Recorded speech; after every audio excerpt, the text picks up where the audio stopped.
Existe um tipo de dor do qual quase ninguém fala com clareza e que, no entanto, deixa uma marca que não desaparece com o tempo. Não é uma decepção comum. Não é um mal-entendido que se resolve com uma conversa honesta e madura entre duas pessoas de boa vontade.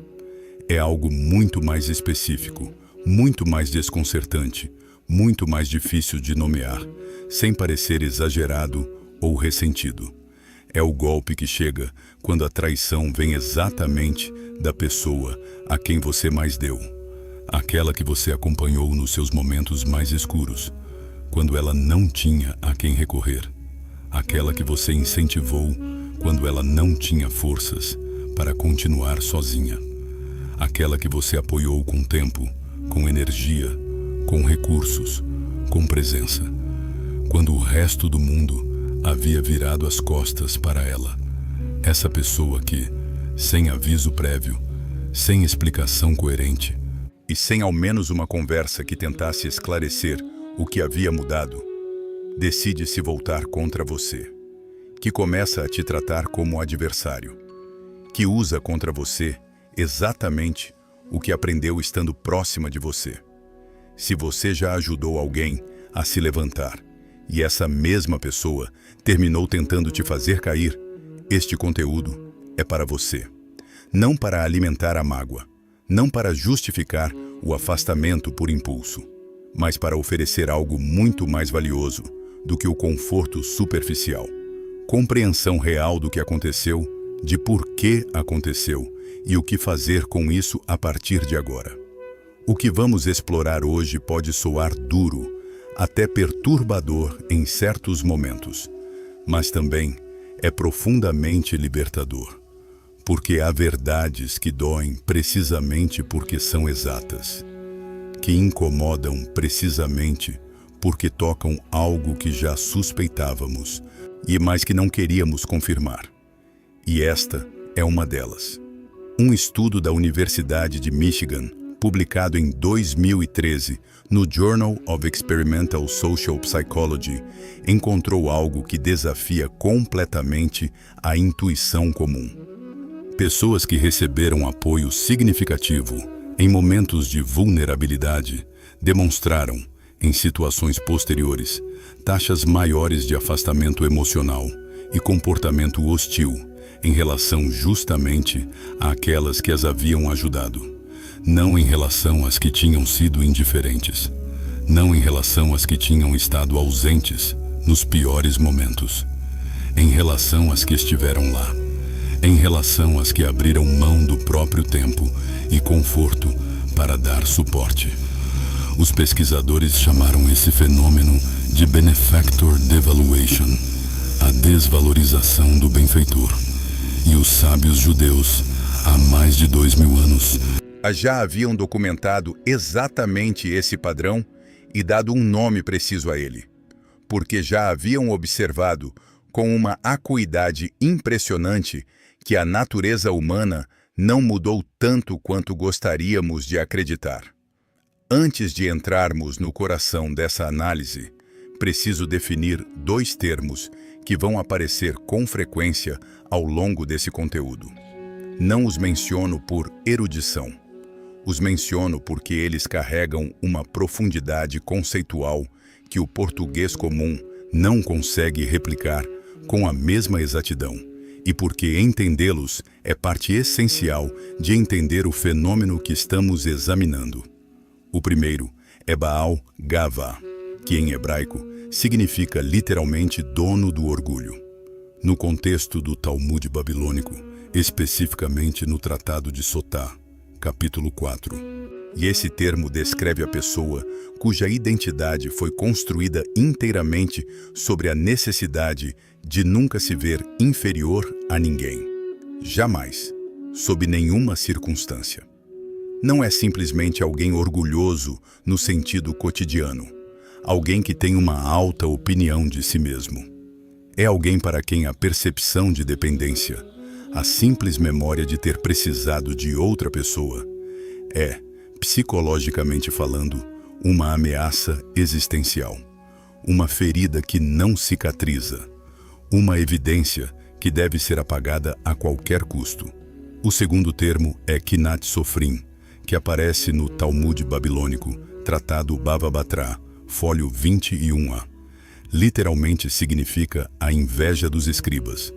Os sábios usavam essa expressão para descrever um tipo particular de inveja que não nasce do ódio puro, mas da consciência dolorosa da própria distância em relação a alguém que se admira ou de quem se precisou.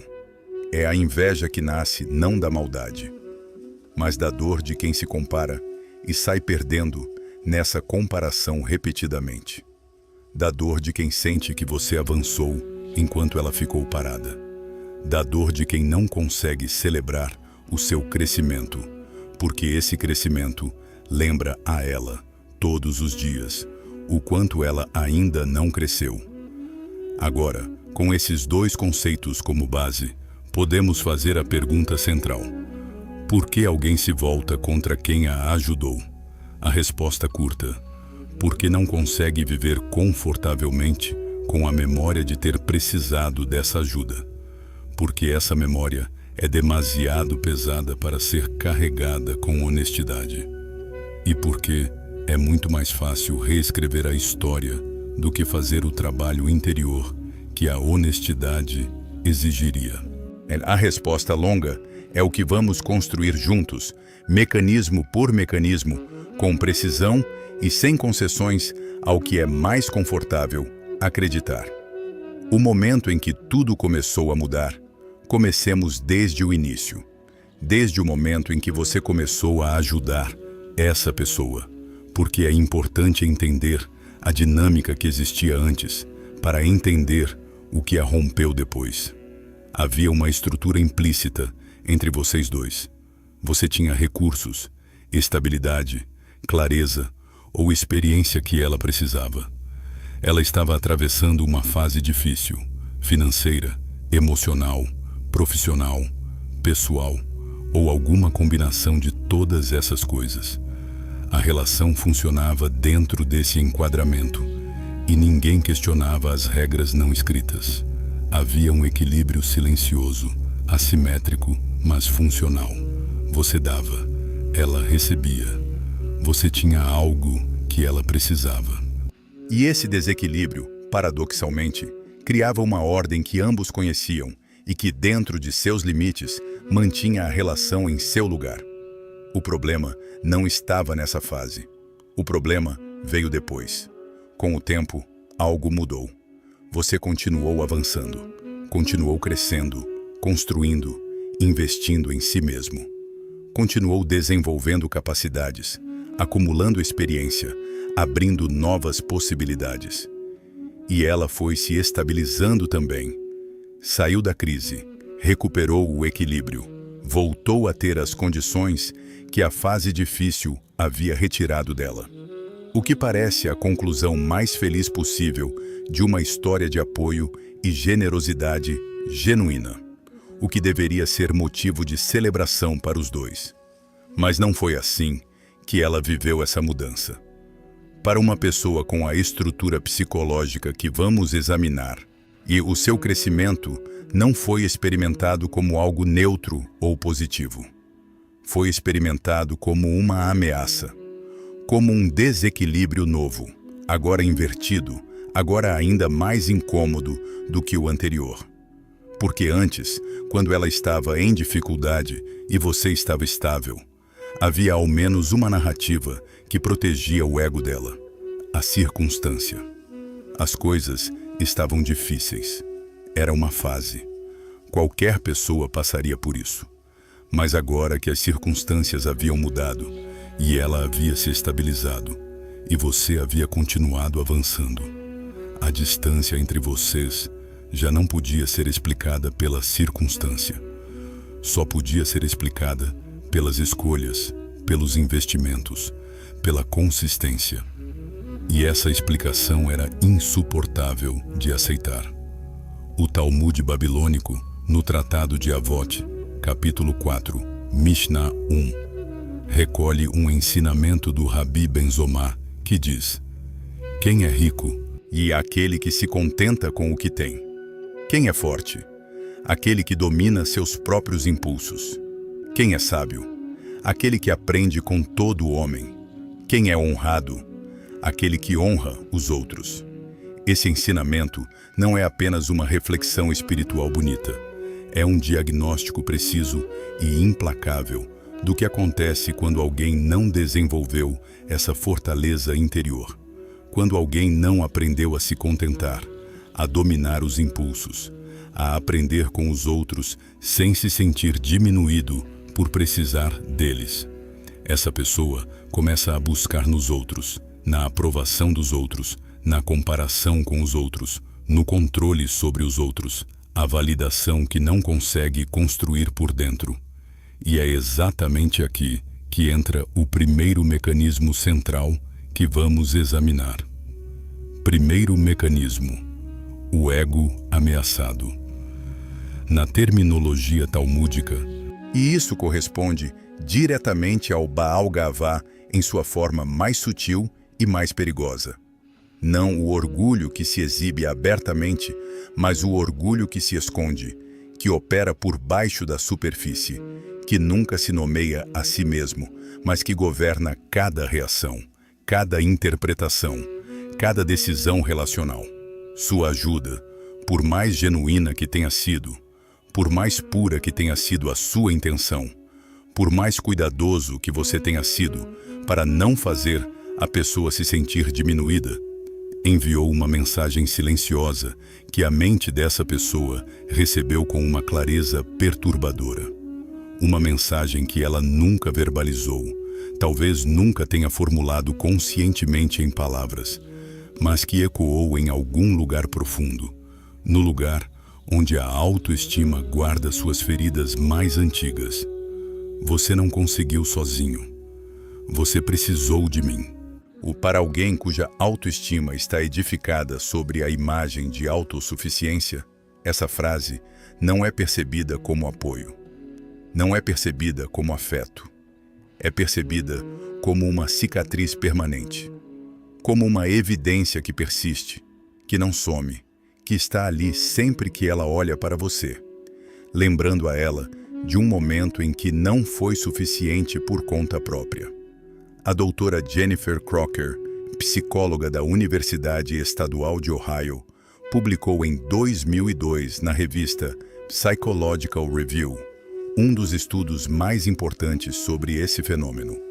Crocker demonstrou que pessoas com autoestima contingente, aquelas cujo senso de valor próprio depende de como são percebidas pelos outros, de quanto parecem competentes, independentes e bem-sucedidas aos olhos do mundo, reagem a atos de ajuda com uma sensação genuína de ameaça.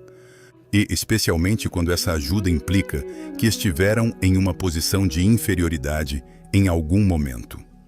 A gratidão para essas pessoas não é uma emoção simples. Ela vem embrulhada em vergonha. E a vergonha, quando é intensa o suficiente, não busca a reparação. Busca a eliminação da fonte que a provoca.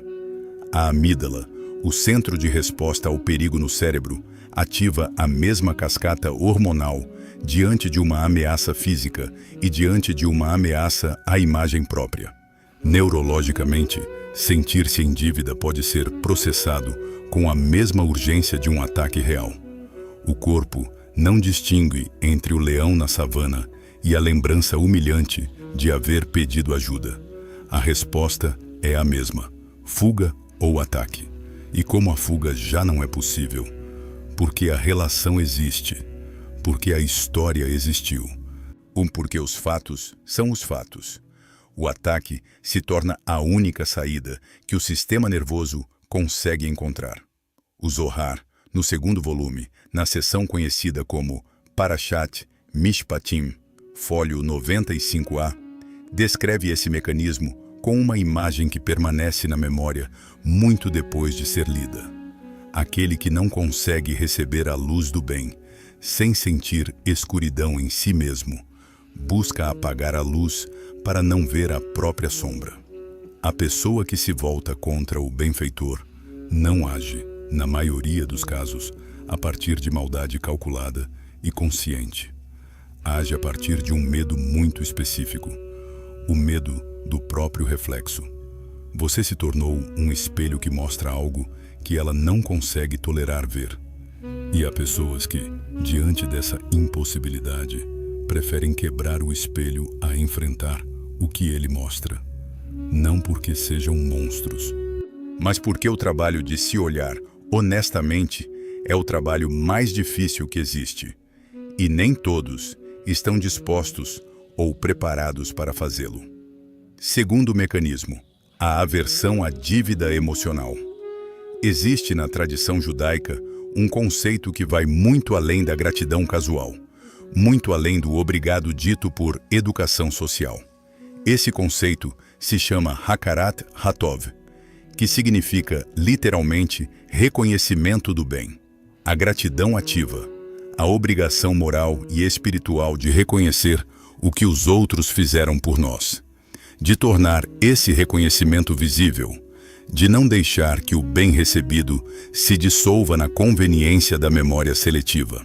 Maimônides, em sua obra monumental, Mishneh Torah, no Livro dos Mandamentos, explica que a incapacidade de praticar Hakarat Hatov não é simplesmente uma falha ética menor, um deslize ocasional de caráter. E é um sinal de desequilíbrio espiritual profundo, de uma pessoa que perdeu a capacidade de sustentar vínculos a partir da honestidade, que não consegue mais ver a realidade das relações sem distorcê-la em favor da própria narrativa. Por que algumas pessoas genuinamente não conseguem praticar Hakarat Hatov? Porque a gratidão, que parece tão natural, tão humana, tão simples de expressar, torna-se impossível para certas pessoas em certas relações. A resposta está na psicologia moderna, com uma precisão que surpreende. O Dr. Robert Cialdini, professor emérito da Universidade do Arizona e autor de Influence, The Psychology of Persuasion, um dos livros mais citados na história da psicologia social, documentou em múltiplos estudos que os seres humanos têm uma resposta instintiva e profundamente desconfortável ao desequilíbrio nas relações. E quando a dívida percebida é grande demais para ser repagada, quando o que alguém fez por você é tão significativo que você sente que nunca poderá equiparar, o cérebro ativa um mecanismo de escape psicológico que transforma a gratidão impossível em ressentimento administrável. Porque o ressentimento fecha a conta de uma forma que a gratidão não consegue fechar. O ressentimento diz: já não te devo nada, porque na verdade foi você quem me fez mal. O ressentimento reconstrói a história de forma que a dívida se inverte. E essa inversão, por mais irracional que seja para quem está de fora, representa um alívio genuíno para quem está dentro. Uma resolução, uma forma de finalmente respirar sem o peso da gratidão que não consegue ser expressa. Esse processo tem nome na psicologia cognitiva: dissonância cognitiva. Um termo cunhado pelo Dr. Leon Festinger, da Universidade de Stanford, em 1957, para descrever o desconforto psicológico que emerge quando duas crenças incompatíveis coexistem na mesma mente ao mesmo tempo. A mente humana não tolera bem a contradição interna. Ela busca, de forma quase compulsiva, restabelecer a coerência, mesmo que para isso precise distorcer a realidade. Neste caso, as duas crenças incompatíveis são estas: sou uma pessoa capaz, independente e forte. E em algum momento da minha vida, dependi profundamente de outra pessoa para seguir em frente. Essas duas afirmações não conseguem coexistir confortavelmente na mente de alguém para quem a independência é a base da identidade. Como não podem eliminar a segunda crença? Porque os fatos existiram, porque as memórias existem, e porque há pessoas que viram, Precisam reescrever o significado dela. Precisam dar a ela uma interpretação diferente que permita que as duas crenças coexistam sem provocar esse nível insuportável de desconforto. E é aqui que acontece algo que os sábios do Mussar, a escola de ética judaica, fundada pelo Rabi Israel Salanter, no século XIX, dedicada ao estudo meticuloso do caráter humano, descreviam como um Sheshbon HaNefesh corrompido, um balanço interno da alma que, em vez de buscar a verdade sobre si mesmo, busca a conveniência, que faz as contas de forma tendenciosa, favorecendo sempre a narrativa que é mais fácil de viver. Em vez de fazer um inventário honesto de si mesmas, essas pessoas constroem uma narrativa alternativa. Com o tempo, seu apoio deixa de ser visto como determinante, se torna algo secundário e algo que elas teriam superado de qualquer forma. As dificuldades que elas atravessaram deixam de ser tão graves, foram exageradas na memória, dramatizadas. Na nova versão dos fatos, elas teriam avançado sozinhas, talvez até mais rápido, sem a interferência da sua ajuda. E a sua generosidade, nessa narrativa cuidadosamente reescrita, deixa de ser um ato nobre para se tornar outra coisa. Controle disfarçado de ajuda. Interesse oculto por trás da aparência de cuidado. Paternalismo que as mantinha dependentes para satisfazer alguma necessidade sua.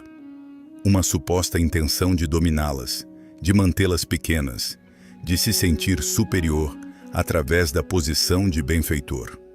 O mais perturbador de tudo isso, e é fundamental que você retenha esse ponto, é que na perspectiva dessas pessoas, elas não estão mentindo conscientemente. Não estão construindo uma versão que sabem ser falsa. Estão construindo uma realidade alternativa que lhes permite conviver com a própria imagem, sem que se torne insuportável. A mente humana é extraordinariamente habilidosa em fazer esse trabalho, em tornar a versão conveniente parecer verdadeira, em apagar os detalhes que contradizem a narrativa e amplificar os que a confirmam. Terceiro mecanismo, a projeção. Até aqui, identificamos 3 mecanismos com nome e fonte. O ego, ameaçado, do Baal Gava. A aversão à dívida emocional por incapacidade de Hakarat Hatov. E a dissonância cognitiva que desemboca em narrativa reescrita. Cada um desses mecanismos pode ser suficiente por si só para criar distância e frieza em uma relação. Mas existe um quarto mecanismo, o que transforma o desconforto silencioso em comportamento ativamente hostil. E o que faz com que a indiferença se torne agressão. E é o mais importante de entender, porque é o que mais dano causa à pessoa que o recebe. Trata-se da projeção.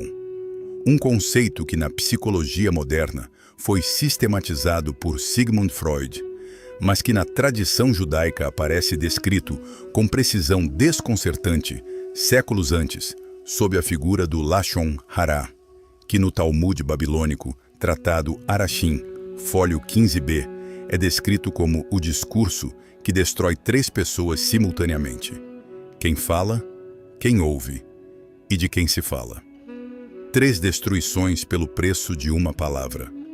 O Rabi Israel Meir Kagan, de conhecido como Shofetz Chaim, um dos pensadores éticos mais respeitados do judaísmo moderno, escreveu no século XIX um tratado completo sobre o Lashon Hara, no qual apontava algo que a psicologia moderna levou décadas para confirmar através de estudos controlados.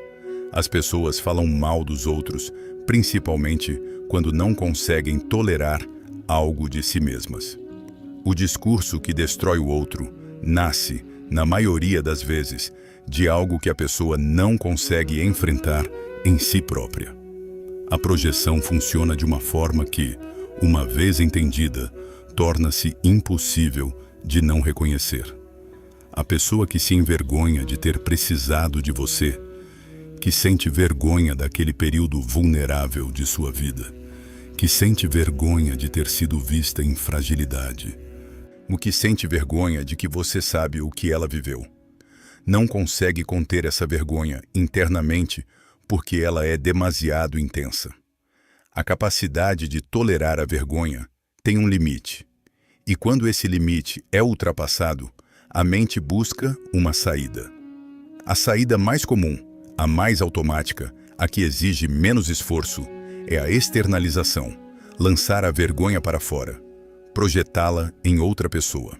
E você, que é a figura mais associada a esse período, que é a testemunha viva daquele momento de vulnerabilidade, se torna o recipiente natural dessa vergonha projetada. De repente, na narrativa interna dela, a lógica se inverte completamente. Não é que ela se sinta inferior, é que você a fez se sentir inferior. Não é que ela tenha uma ferida que precisa de cura, é que você é a causa da sua dor. E não é que ela esteja envergonhada do passado, é que você a expõe, que você a humilha com a sua mera presença, que a sua existência próspera é uma agressão diária contra ela. A doutora Brené Brown, pesquisadora da Universidade de Houston e uma das vozes mais importantes do campo da psicologia da vulnerabilidade, publicou em 2010 uma distinção que se torna absolutamente essencial para entender esse mecanismo: a diferença entre culpa e vergonha. A culpa diz, fiz algo errado. A vergonha diz, eu sou o problema. Eu estou quebrado. Eu sou fundamentalmente insuficiente. A culpa, por mais desconfortável que seja, empurra para a reparação. Você errou, você pode corrigir, você pode aprender. A vergonha, quando é intolerável, empurra para um lugar muito mais sombrio: a destruição do espelho que a reflete. Porque se o espelho desaparecer, e talvez a vergonha também desapareça, e você, nessa história, é o espelho. Quarto mecanismo: a inveja que não quer crescer, quer que você caia. A inveja que pode emergir de todo esse processo também não é a inveja ordinária.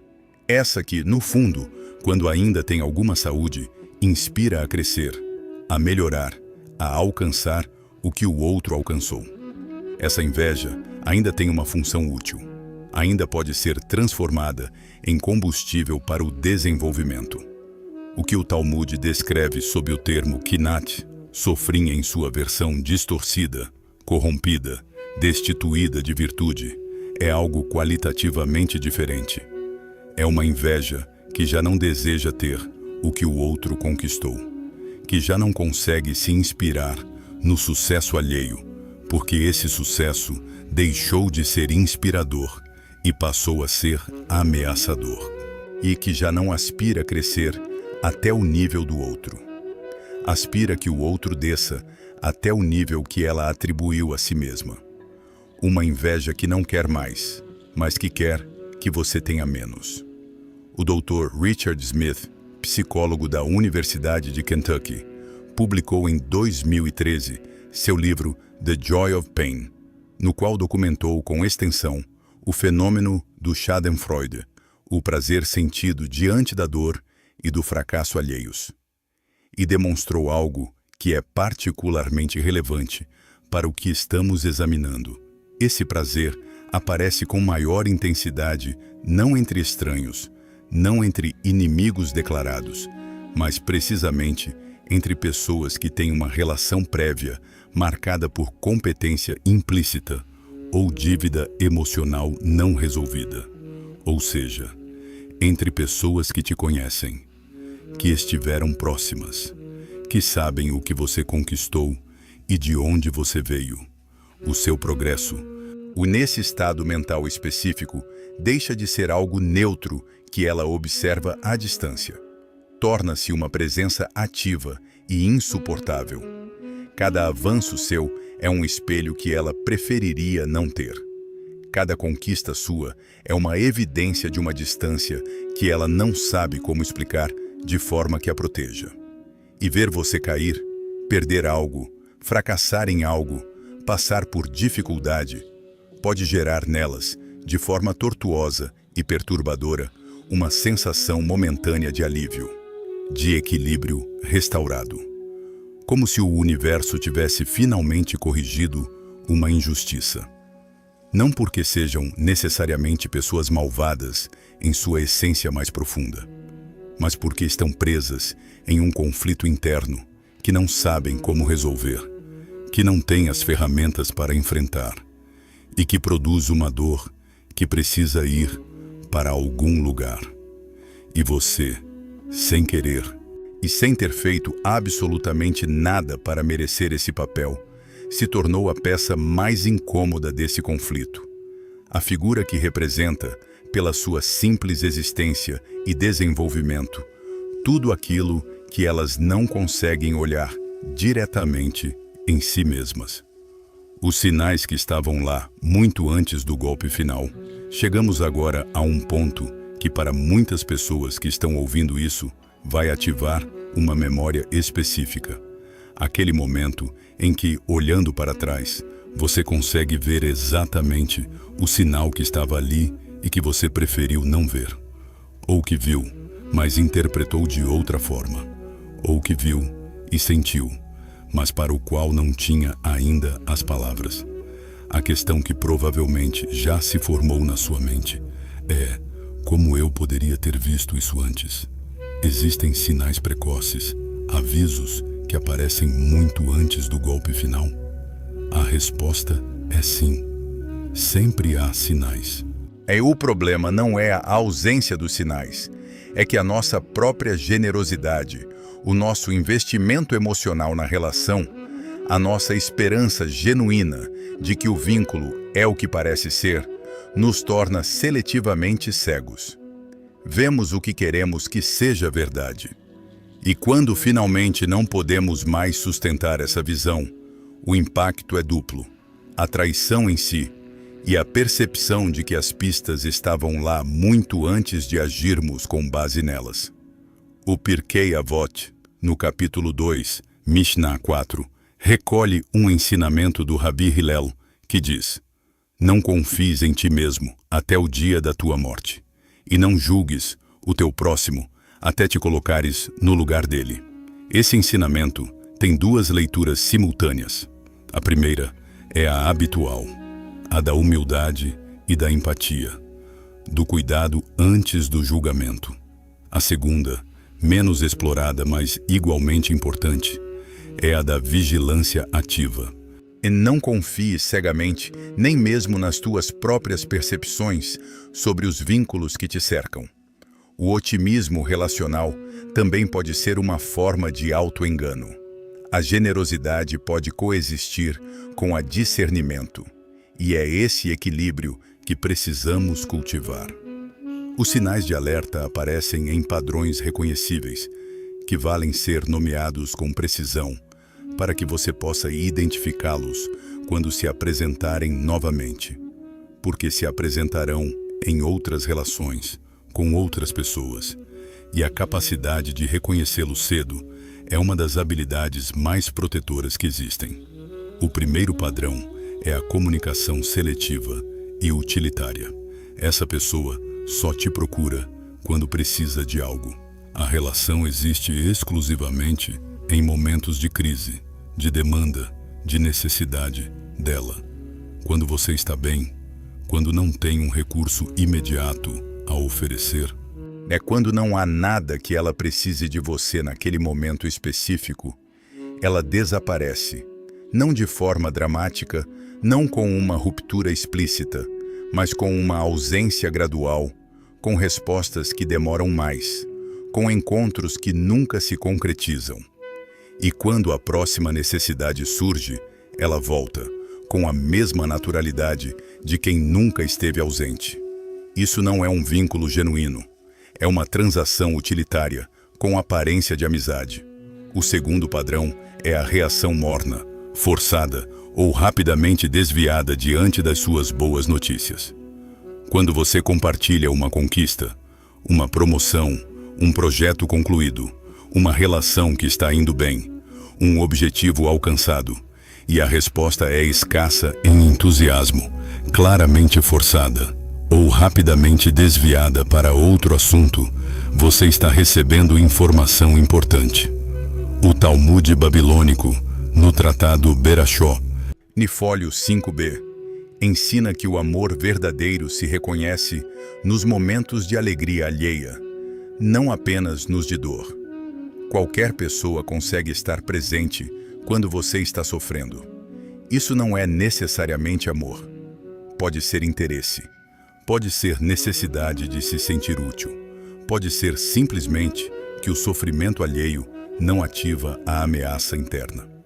Mas quem só consegue te acompanhar no sofrimento e se desconforta, se ausenta, se fecha diante do seu florescimento, não te ama a você como pessoa.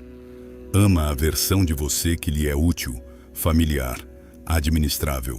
O terceiro padrão é a irregularidade afetiva, essa alternância desconcertante entre proximidade intensa e distância fria, que não segue nenhuma lógica aparente.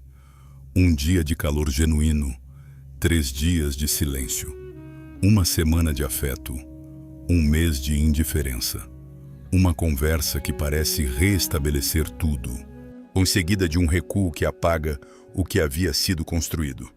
Essa montanha-russa emocional não é aleatória, embora frequentemente pareça ser. Tem uma função psicológica precisa: manter você em um estado de insegurança relacional que te torna mais dependente dos momentos de aprovação, mais investido em decodificar o que aconteceu, mais focado em tentar recuperar a estabilidade da relação do que em questionar se essa relação merece o seu investimento. O Dr. Robert Hare, da Universidade da Colômbia Britânica, descreveu esse padrão como um dos marcadores mais confiáveis de relações emocionalmente manipuladoras, independentemente de existir ou não um diagnóstico clínico envolvido, independentemente de a pessoa ser ou não consciente do que está fazendo. O quarto padrão, e talvez o mais sutil, e por isso o mais traiçoeiro, e é o esgotamento inexplicável que você sente depois de cada interação com essa pessoa. Não importa quão breve tenha sido o contato. Não importa se a conversa foi aparentemente tranquila, sem conflito explícito, sem nada que você consiga identificar como o motivo do cansaço. Você fica drenado, pesado, com uma sensação difusa de que algo não está bem, embora não consiga nomear exatamente o que. Como se algo tivesse sido retirado de você, sem que você tenha percebido o momento exato em que isso aconteceu. Seu sistema nervoso autônomo está processando sinais de ameaça que sua mente consciente ainda se recusa a aceitar. Que sua lealdade ao vínculo, ou ao que você acredita que o vínculo poderia ser, ainda impede de ser reconhecidos claramente. Essa fadiga não é fraqueza sua, não é hipersensibilidade. É inteligência somática, a sabedoria do corpo que processa informação social muito antes que a mente consciente organize essas informações em pensamentos e conclusões. Seu corpo sabe antes que sua mente, e esse saber merece ser levado a sério. Além desses padrões gerais, a comunicação adota formas específicas que também valem ser nomeadas. Os comentários sarcásticos disfarçados de brincadeira, ditos com um sorriso que torna impossível reclamar sem parecer excessivamente sensível. As indiretas sutis que diminuem o valor das suas conquistas sem nunca afirmar isso diretamente. As atitudes passivo-agressivas que te desestabilizam sem te oferecer um alvo claro ao qual responder, porque sem um alvo claro não há como defender-se. E a sensação de desestabilização se acumula sem ter a quem ser dirigida. Ou a distorção de conversas passadas para te fazer duvidar da sua própria percepção, dizendo que você não entendeu, que não foi bem isso que aconteceu, que você está exagerando, que está sendo muito sensível. o que a psicologia moderna chama de gaslighting, e que o Talmud, no Tratado Sanhedrin, capítulo 3, descreve sob o princípio do head shaker, o falso testemunho, como uma das formas mais graves de violência que existem, porque não ataca o corpo, ataca a capacidade da pessoa de confiar na própria realidade. E quando você não consegue mais confiar no que percebe, no que sente, no que lembra, ficou vulnerável de uma forma muito mais profunda do que qualquer ferida física poderia produzir. Tudo isso tem um objetivo que, no fundo, é sempre o mesmo. E qualquer que seja a forma que assume, recuperar uma sensação de controle e de superioridade dentro da relação. Devolvê-la à dinâmica original, onde elas eram o centro e você era o recurso, onde havia uma assimetria que elas conheciam e dentro da qual se sentiam em território familiar. Porque naquela dinâmica, paradoxalmente, se sentiam mais seguras. Porque o desequilíbrio que as favorecia era um desequilíbrio que sabiam como navegar. O que fazer com tudo isso? Os 5 passos práticos. Agora chegamos à parte que mais importa. Não a compreensão do problema em si. Essa já construímos juntos. Mas o que você faz com essa compreensão? Como ela muda a forma como você se relaciona, como você escolhe, como você investe a partir de agora. A resposta não é fechar o coração, não é se transformar em alguém frio, calculista, ou que desconfia de tudo e de todos.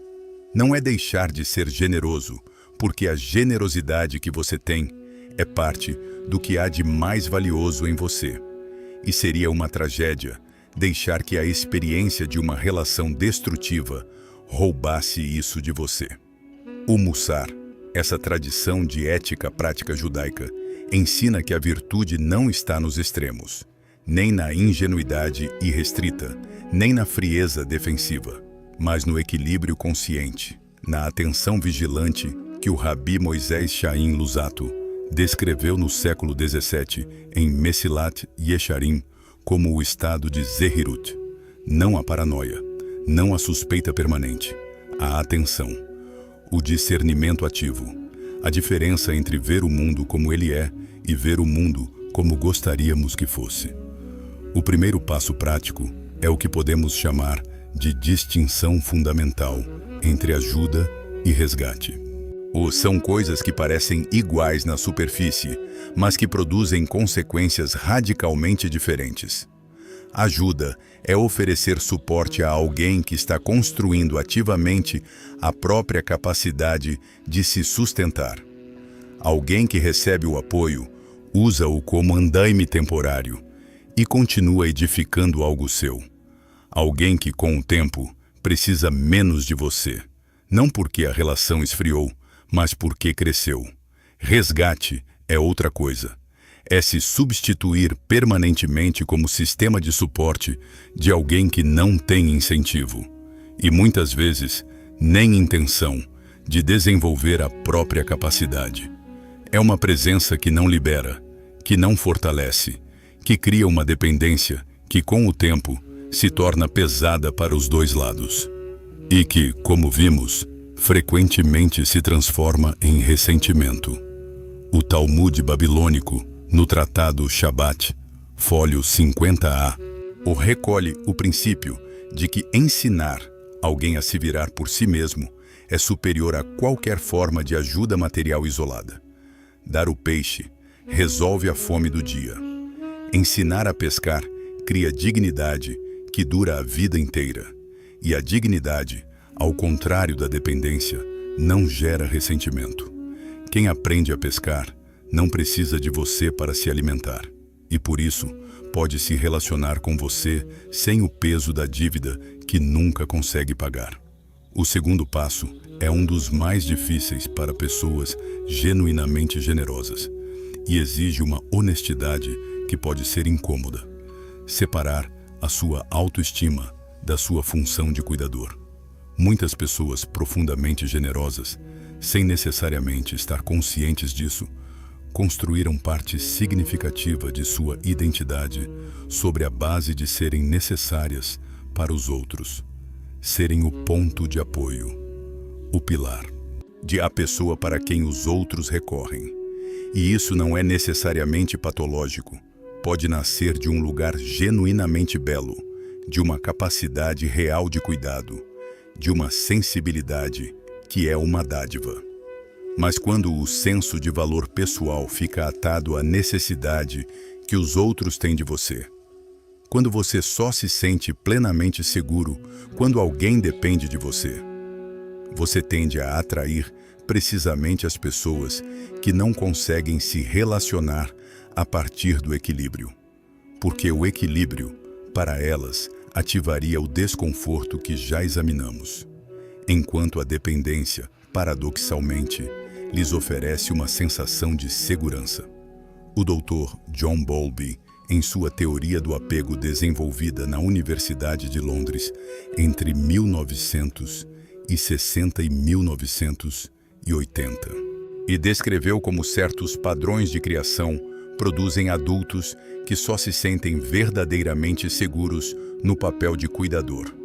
Não porque sejam fracos ou dependentes em si mesmos, mas porque aprenderam desde cedo que o amor vem condicionado à utilidade.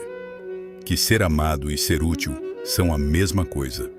E quando essa equação foi aprendida na infância, ela opera de forma silenciosa e automática na vida adulta, dirigindo as escolhas relacionais de formas que raramente são conscientes. O terceiro passo é a seleção consciente das relações. E isso requer uma mudança na forma como você concebe a lealdade relacional. A tradição judaica tem um conceito chamado Shavruta, que descreve a relação de estudo e crescimento mútuo entre duas pessoas, o parceiro de aprendizado com quem você pensa junto, questiona junto, se desenvolve junto. O Shavruta autêntico requer reciprocidade real, não uma troca perfeitamente simétrica a cada momento. A vida não funciona assim, e as relações genuínas têm seus ritmos e desequilíbrios naturais. Mas existe nas duas direções uma intenção genuína de dar e receber, de apoiar e ser apoiado, de crescer individualmente e também fortalecer o vínculo compartilhado. Os sábios do Talmud escolhiam seus chavrutas com deliberação e cuidado, não por impulso emocional, não por quem estava disponível, não por quem parecia mais simpático ou mais necessitado, porque sabiam, com uma clareza que a experiência havia ensinado, que a companhia que você escolhe determina em grande medida a pessoa em que você se torna, que o ambiente relacional que você habita molda os seus pensamentos, os seus valores, a sua percepção do que é normal e do que é possível. Reserve sua energia para quem celebra os seus avanços com uma alegria que não tem esforço visível, que não tem a sombra de um desconforto que tenta se esconder. Para quem também carrega parte do peso do vínculo sem que você precise pedir, sem que o ato de pedir pareça uma imposição ou produza culpa. Para quem busca a sua companhia nos momentos ordinários, nas tardes sem drama, nas conversas sem urgência, e não apenas nos momentos de crise, quando há algo que ela precisa e que você pode oferecer. Essas pessoas existem. São menos do que você gostaria. São mais difíceis de encontrar do que aquelas que chegam com a aparência de amizade, mas com a estrutura de uma transação. Mas existem. E valem infinitamente mais do que uma dúzia de relações desequilibradas que drenam sua energia e gradualmente confundem a sua percepção do que uma relação saudável deveria ser. O quarto passo é desenvolver o que na tradição do Mussar se chama bitachon, confiança profunda. Não a confiança ingênua nas pessoas antes que elas a tenham conquistado, mas a confiança profunda, inabalável, na sua própria capacidade de distinguir, de perceber, de decidir com base no que você genuinamente observa e não apenas no que você espera ou deseja. O Rabi Bashia Ibn Pakuda, no século X, em sua obra Shovot HaLevavot, Os Deveres do Coração, descreveu o Bitachon como o estado em que uma pessoa consegue agir a partir da clareza interna, sem precisar da aprovação das que a cercam, para saber que está fazendo o correto. E sem precisar que outros confirmem a sua percepção para poder confiar nela. Sem precisar de consenso externo para reconhecer o que os seus sentidos e a sua experiência já mostraram com clareza suficiente. Quando você tem Bitachon genuíno, as tentativas de manipulação perdem grande parte do poder. As narrativas reescritas que buscam te fazer duvidar de si mesmo encontram uma resistência interna que não precisa ser construída defensivamente. Ela simplesmente está lá, enraizada, estável. Os ataques velados que dependem da sua insegurança para encontrar um alvo não encontram o terreno que precisam, porque o poder de quem manipula não está na força do manipulador, está na fragilidade do terreno onde busca se instalar. E o quinto passo, que é também o mais imediato e o mais acessível, é aprender a levar a sério o que o seu corpo já sabe. A neurociência moderna documentou com abundante evidência o que os sábios judeus chamavam de Dat, o conhecimento do coração, a sabedoria que não passa necessariamente pela formulação verbal, que não precisa ser articulada para ser real. O sistema nervoso entérico, os milhões de neurônios que revestem o trato gastrointestinal e que o Dr. Michael Gerson, da Universidade de Colômbia, batizou de segundo cérebro, processa informação social e emocional com uma velocidade e uma profundidade que o córtex pré-frontal simplesmente não consegue acompanhar.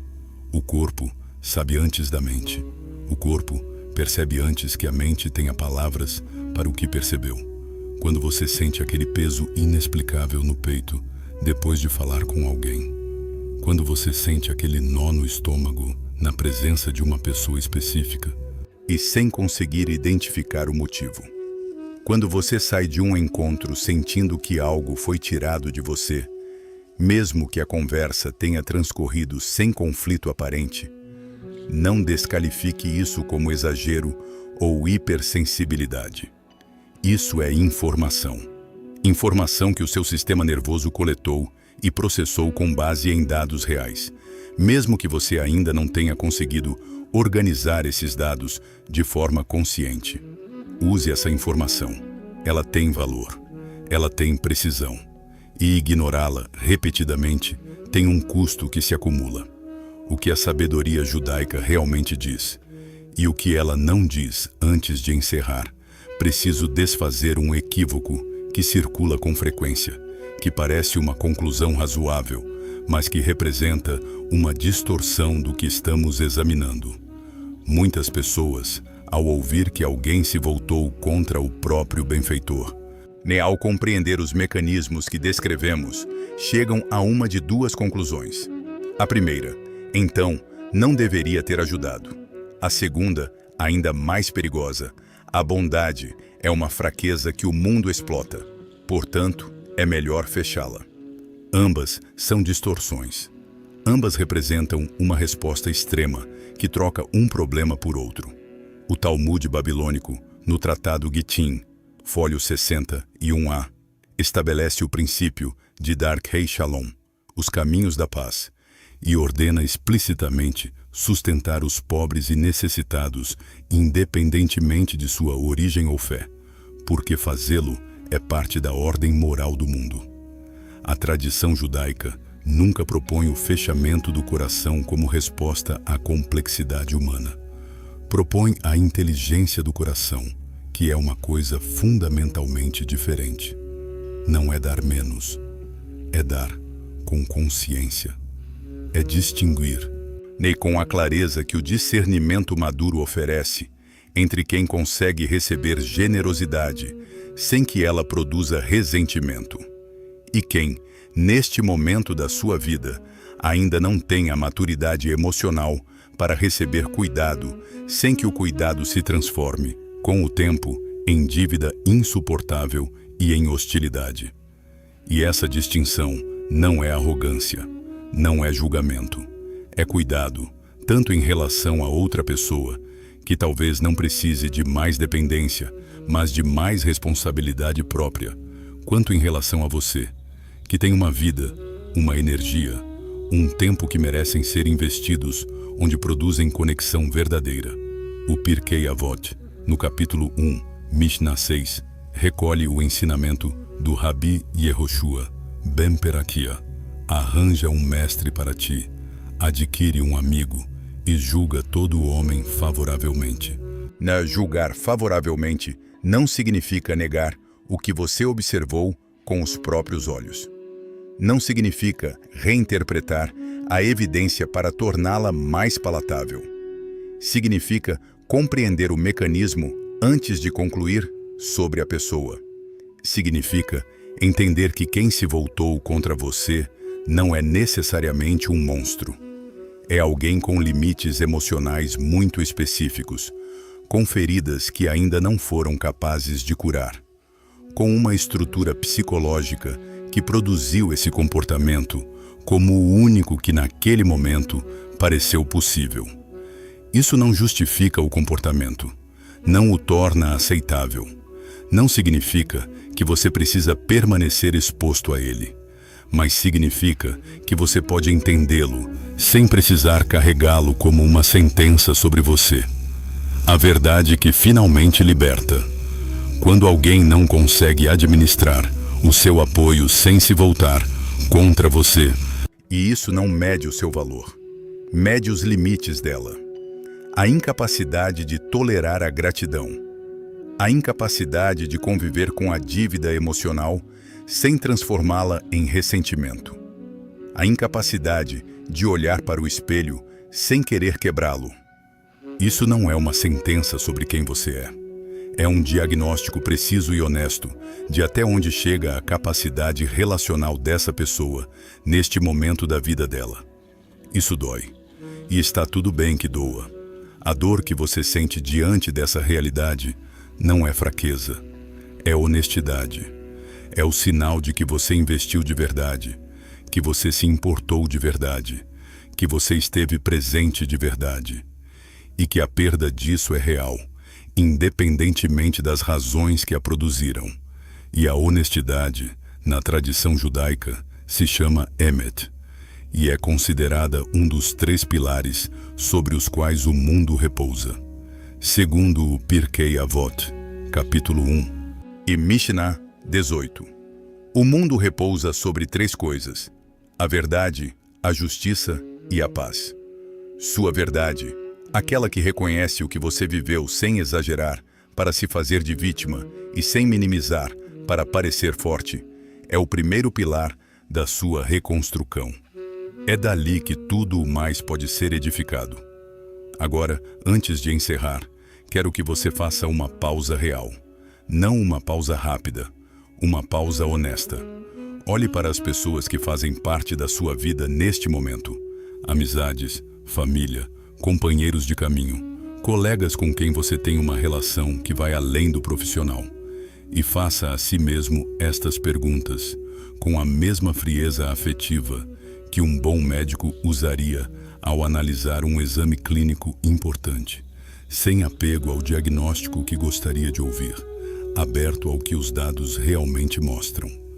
Quem delas demonstrou com fatos sustentados no tempo, não apenas com palavras ditas em momentos convenientes, não apenas com gestos em períodos de crise em que estava ganhando algo com a sua proximidade, que merece o seu tempo, a sua energia e a sua entrega genuína?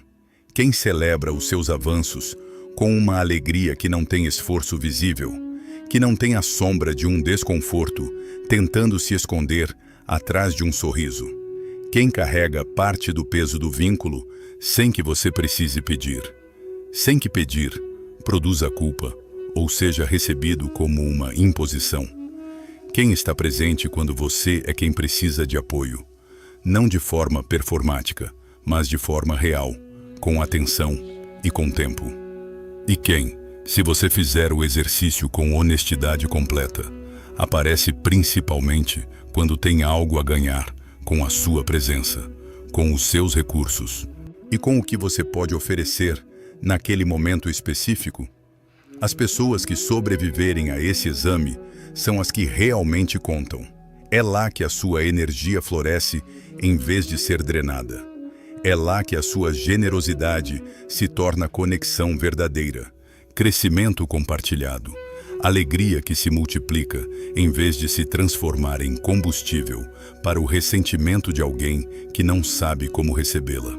No Tratado Avot, capítulo 4, Mishnah 1, Ben Zomá também perguntou: quem é honrado?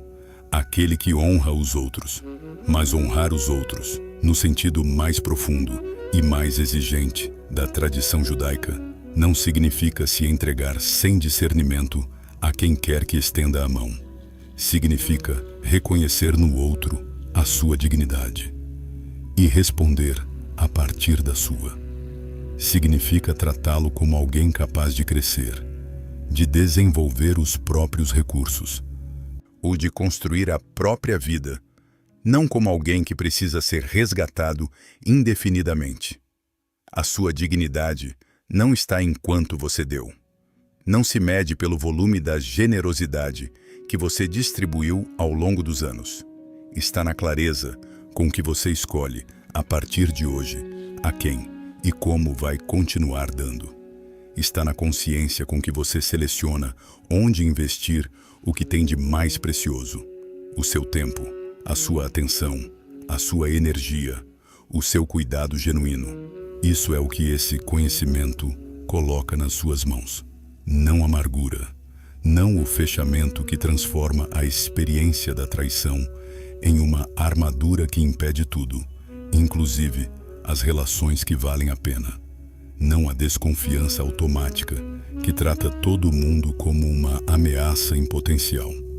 Clareza, discernimento, a capacidade de continuar sendo generoso, mas de uma generosidade que sabe onde está indo e que conhece os seus limites, que não confunde amor com autossacrifício, que não confunde cuidado com ausência de fronteiras. E a clareza, nessa tradição de mais de 3.000 anos, que sobreviveu a mais do que qualquer sistema filosófico moderno, sempre foi o primeiro nome do poder verdadeiro.